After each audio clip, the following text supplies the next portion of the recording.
ADHD Wired Cooking.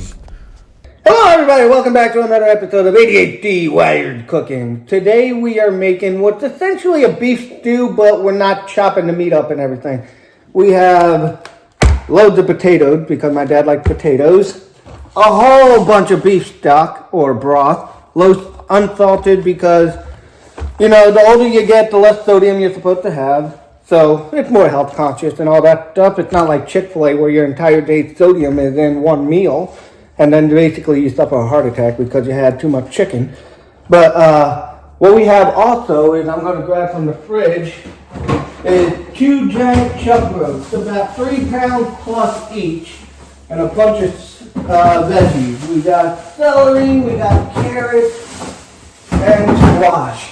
My mom is also here, so she's going to help however she likes to. So celery. And we go with the prime because it's just a little bit better, a little better quality. You can go with choice, it's all personal preference. Doesn't really matter, but we're just going to get all these ingredients ready really fast. So, as you can see, we got a whole lot of ingredients. Looks like a lot, but it's actually very simple. We got 2 crock pots right over here that we're going to be using to slow cook it for about 5-6 hours. And yeah, so what we're going to start with is by getting these open. You can easily twist and then do the whole squeeze and everything, but I like to do a little quicker method. I take a knife, and then on the opposite side of the lid, I just basically slice right next to the top of the box. Then I push down, and I got an easy pour. I have a pot in the back. I'm just going to start filling this up, and we're going to warm the broth up. So this way, once it's in the crock pot, it's already warm. It doesn't take forever to heat up, and it just speeds up the cooking process a little bit faster. Now, this is what usually is used to make ground chuck beef, or chuck ground beef. So what I'm going to do first, because we want to get this really nice and seared, I'm going to turn my pan on, get it really hot, and then we're going to put this on there, and it's going to create that really nice sear on the outside. It's not going to cook it through, but it creates that sear to seal in the juices. And then by that time, once it's all done, it's going to just literally fall apart like butter.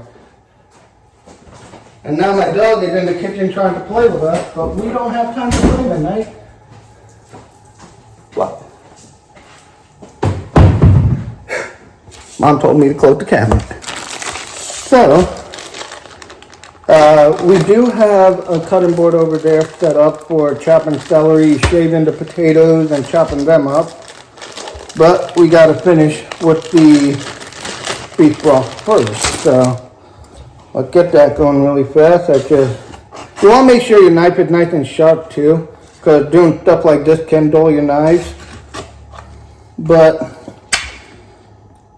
you know, I've watched a few knife sharpening videos. I don't have like a super fancy one. I used to want that are like the stick and like that kind of stuff. But it all works out in the end. Right, Mom? Great. So, now that we have these all set, we're going to pour these into the pot. We might need a bigger pot. I just realized. That's okay. Let's get a bigger pot. Pour this in there. Now we got room for the other 3. And then we have very easy cleanup. Oh, this one's not poured in yet. There. Okay, so how many have I emptied? 4. Got 2 more. Press these down, it creates that little lip, and it creates a very easy pour.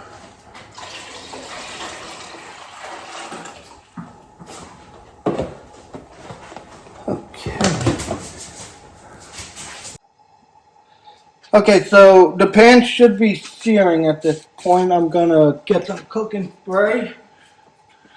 Give it a light spritz, because we don't want it to stick too much. So we're basically just gonna Oh, hold on one sec. Remember to take your films off, so this way you don't have plastic in your meat. But basically, we're going to put both sides in, and we're just going to sear all sides basically as much as possible. If you want to give it a little prep to help create that golden sear, go ahead. I mean, not everybody likes touching raw meat, but I don't mind. It's just meat. And it's not hard to do at all. It's actually a very simple preparation process, so that could use a little bit more on that side. As you can see also, we have the broth going. Got to get that warmed up. So while this sears, I'm going to start chopping vegetables. So I will see you at the chopping block. Ready? Okay, so I was shaving the potatoes. I didn't have time to cut the vegetables yet, so I want to flip the meat real quick. And this is a big, see, that's the sear you're looking for. It's nice and golden. I did have to lower the heat so this way you don't burn it. But you do want to look for a bit of a nice sear. Now I'm going to increase the heat tip a little bit. And now we're going to chop the vegetables. So back to the chopping block. Okay, so to save time, what I like to do is I just shave them first and then I rinse them off under the water. It gets them cleaner a lot quicker and easier. It just works for me. And since this is essentially a beef stew, you don't have to worry about cutting them into small pieces. You usually just want nice big chunks. For a potato about this size, I usually go for 8 chunks per potato. So you just split it down the middle. Whoops, well, there goes half that potato. So that's okay, just end up throwing that away. That's why you always do more potato than none. So you have extra. It's not the end of the world if you lose a little potato. So we end up with 7.5 versus 8, but again, it's not the end of the world. Everybody loses a little bit of something when they're preparing food. It's just a matter of what. So once we get these chunked, I'm actually going to grab a bowl to put these in a second. Okay, so give me one sec. I'm going to grab a bowl. This way everybody can see what it's going to look like all together with all the veggies mixed in one bowl. And I'm no chef, so I'm not going to say I have the best knife skills, but you just need some basic knife skills. You just want to watch your fingers so you don't slice your hand open, because that's usually when people do slice their fingers open, is they're rushing, they don't pay attention, and then they need stitches, and nobody wants that. Nobody wants the taste of iron in their potato stew. So it's not a potato stew, but you know what I mean. It's not hard to prepare. Turn the light on so we can get a little bit of lighting. There we go. So now that the potatoes are chopped, we will now chop the celery. We usually get baby carrots only because it saves time. It makes things a lot easier and it's quicker to prepare. But if you like whole carrots, usually when I see something like that, I just do a little shave trick like that and then peel that off too. So when I see broken ends, I just cut it off right below the broken part, discard that, and then the ends you just want to cut off. So what I usually do with this is I'll line them up nice and tall, tap till it's all lined up. Cut about a fraction, about ½ an inch off. So this way you got those nice clean ends. This way you also don't need to worry about any of what look like dried nasty bits. And then you just want to cut them into about inch length pieces. Now I usually like to go with a bigger knife because it's a little easier to handle, but this is fine because it's nice and sharp. And you know the celery's good when it crunches like that. So now we're just going to add that to our bowl here. And I usually like to add the whole bag. It depends on how much you like certain vegetables in your stew. I like celery a lot. My dad's a big potato person. I think my mom's a bigger fan of carrots. So we all have our vegetable preferences. So we just make it accordingly, and it's no real fancy recipe. It's just a matter of understanding the basic ingredients and then putting it all together.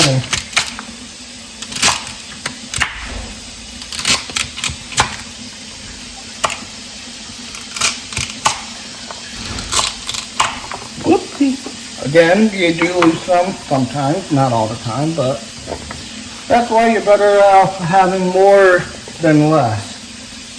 And that's why most restaurants you'll see overstock on ingredients, so this way there's no real waste. But sometimes ingredients can get expensive.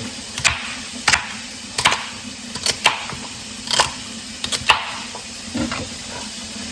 So now that the celery's chopped, all we do essentially at this point is just add the baby carrots. They're all pre-washed in a sealed bag, so you really don't need to spend time cleaning them. But everybody's different. Everybody's got their own preferences. And yeah, so we'll just add a few baby carrot bags to that. I don't think we're going to need all 3 bags because it's going to be a whole lot. But, you know, just add your basic colors. Everybody has some extra ingredients. Like we have frozen peas we're going to use later on. But, you know, just to show everybody the color that comes. Look at that. That's going to be really good with the stew. The potatoes are going to soak up all the broth. The beef is going to get tender from all the acid in the celery. Got to make sure the beef isn't burning. So let's meet at the pot.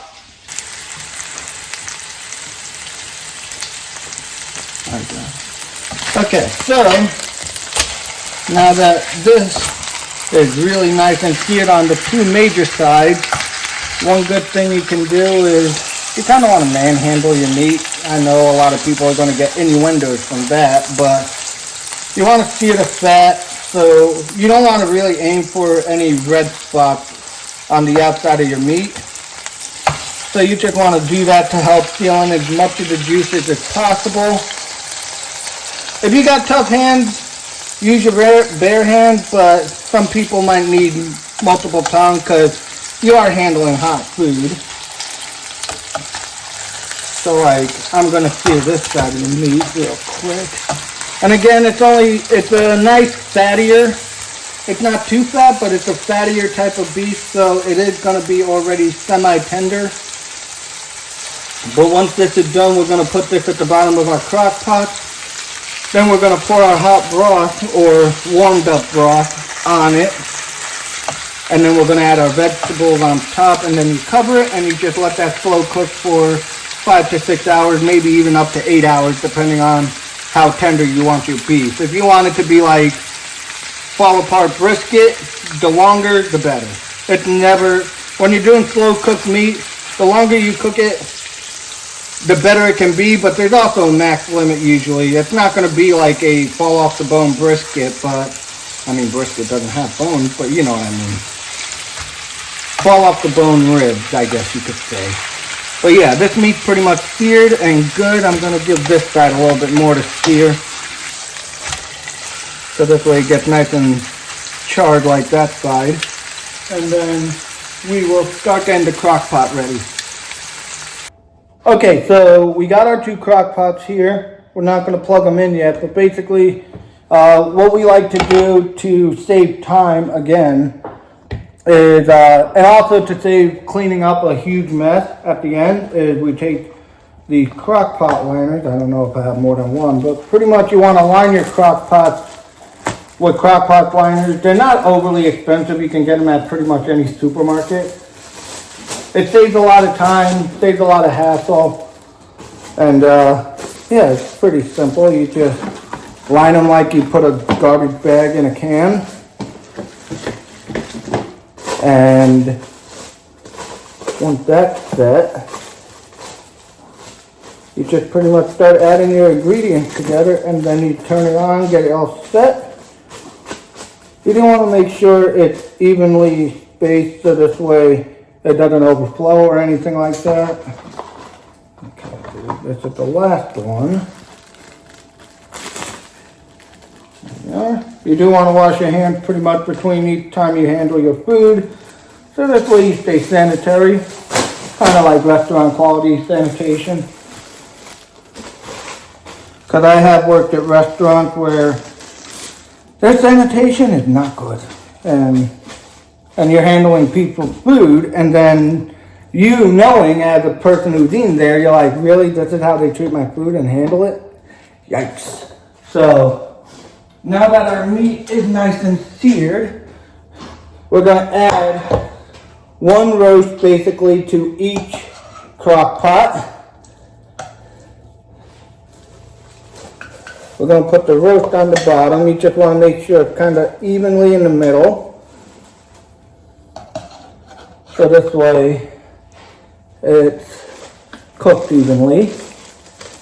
These are 6-quart crock pots. They go as high as 10 quarts, but I don't think we need 10 quarts because crock pots are actually relatively cheap also, and they're very efficient in what they're supposed to do.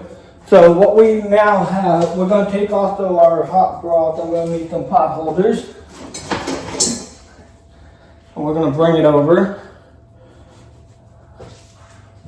Okay. As you can see, the broth is nice and hot by the smoke coming off of it. This it just helps speed up the cooking process. Since this fell on the counter, even though I cleaned the counter, we're going to put that in the dishwasher, and we'll get some clean tongs in case I need more, but more than likely won't, but we got them in case we need them. So now what we're going to do is we're going to evenly add our vegetables to each one of these, pour the broth on top, set the crock pot, and then just let it go for 5 to 6 hours, and we will check back once it's essentially done. So you just want to be generous with the vegetables. Put them all over on top. Doesn't really matter if you evenly spread it out or not because they're both cooking at the same time. But it doesn't help. It doesn't hurt to try to keep it balanced. So this way, if you eat one several days later, it's not like one had more of one thing versus the other.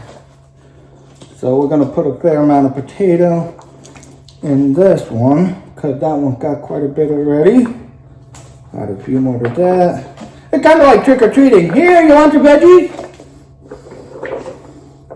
No candy for you. Vegetables. Now that's a trick. You leave room for the broth. Of course. Gotta put all the potato because my dad insists on potatoes. My dad's a starch guy. He likes his potatoes. He likes potatoes. He's almost like an Irish lad. Okay. And then all we have left is celery and carrots. I'll give you guys a shot of what it looks like. Now that we have our veggies all loaded up. Okay, so this is what the crock pots look like with all the veggies and meat in it. Now we just have to add the broth. So, one sec. Okay, so this part you do want to be careful of because you do not want to burn yourself. This is hot broth. And the last thing anybody needs is a 2nd to 3rd degree burn. So just to be on the safe side, I'm going to grab my pot holders because the handles are still a little bit warm.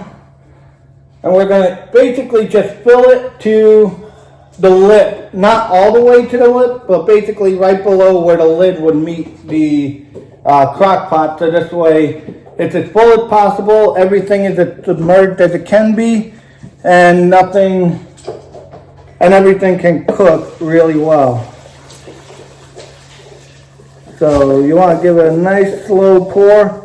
Avoid as much splashing as possible.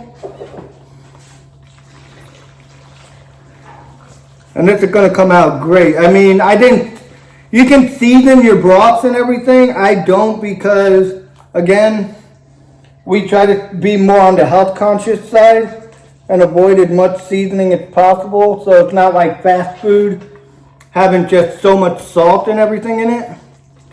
And we usually season it after, so this way it's according to our own taste. You do have some leftover broth, you can do whatever you like with that.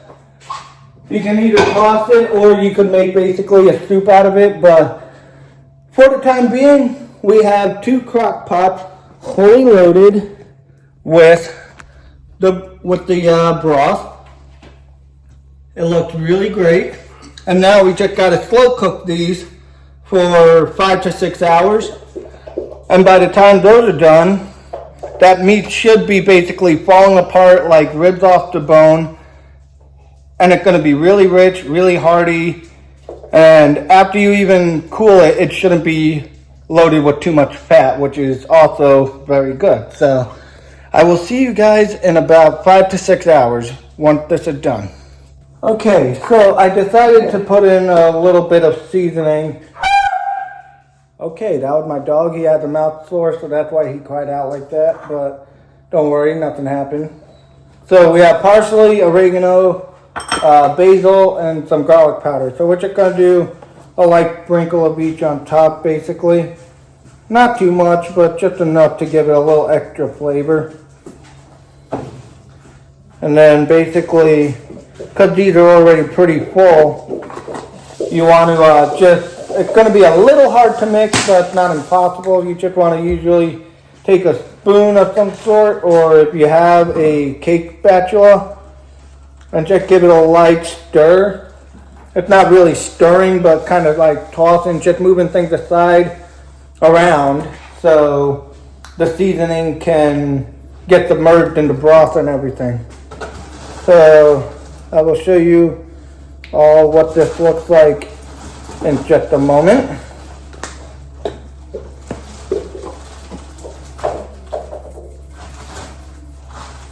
There we go, basil. Probably a little bit more garlic powder.